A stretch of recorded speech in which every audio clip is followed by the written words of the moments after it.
Welcome to Kenton's videos. Enjoy the video. You start by ensuring you are authorized, because legal access prevents account suspension and audit flags. Once authorized, install the Atomfall CLI and any dependencies. Make sure you have the correct SSL certificates and 1/2 GB free for temp cache. Next, retrieve the data store host and port, typically port 443, and provision an API token or service account JSON. Do this now so authentication is ready. This avoids mid-process breaks and speeds up the next connection step.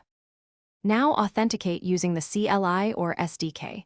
Run Atomfall auth with your token or service account JSON and confirm the tool stores creds securely. Once done, verify TLS by hitting the health endpoint. A 200 response proves connectivity. If it fails, check cert paths and proxy settings. Then enumerate schemas and list tables, because mapping the correct schema and primary keys prevents accidental writes. Make sure indexes are visible so queries perform well. Once confirmed, you're ready to stage queries safely. Finish by running a read-only test query. Select one from target limit 1 to verify permissions without touching data.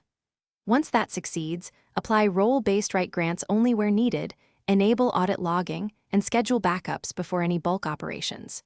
If you must write, run small transactions and confirm atomic commits.